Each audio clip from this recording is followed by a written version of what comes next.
So இப்போ இந்தியர்கள் வந்து கிஃப்ட் சிட்டி மூலமாக இன்வெஸ்ட் பண்ணுறாங்கன்னு வச்சுக்கோங்களேன், அதுக்கு டேக்ஸ் எப்படி சார்? இந்தியாவில் வந்து டேக்ஸ் ரூல் என்ன இருக்கோ அது அந்த கிஃப்ட் சிட்டியில் இந்தியாவிலேருந்து இன்வெஸ்ட் பண்ணுறவங்களுக்கு அப்ளை ஆகும். நார்மலாக பார்த்தீங்கன்னா ஃபாரின் ஓவர்சீஸ் கம்பெனிஸில் இன்வெஸ்ட் பண்ணுறவங்களுக்கு long term capital gain 2 years and above வச்சிருந்து அதுக்கப்புறம் சேல் பண்ணால் அந்த 12.5 long term capital gain tax அப்ளைன்னு சொல்லியிருக்காங்க. அதே டேக்ஸ் அப்ளிகபிலிட்டி இவங்களையும் கிஃப்ட் சிட்டியில் இன்வெஸ்ட் பண்ணுறப்போ அப்ளிகபிள் ஆகும். ஆனால் இது வந்து மியூச்சுவல் ஃபண்டு மூலிமா போயிட்டால் அந்த இவங்க ஒன்லி ஃபாரின் கரன்சியாக கன்வெர்ட் பண்ணி மியூச்சுவல் ஃபண்டுக்கு இன்வெஸ்ட் பண்ணும்.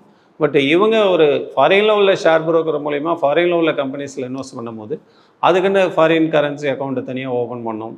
ஸோ ப்ளஸ் அந்த கேபிட்டல் கெயின் டேக்ஸு அந்த ரிப்போர்ட் அவங்கள்ட்டேருந்து வாங்கணும்.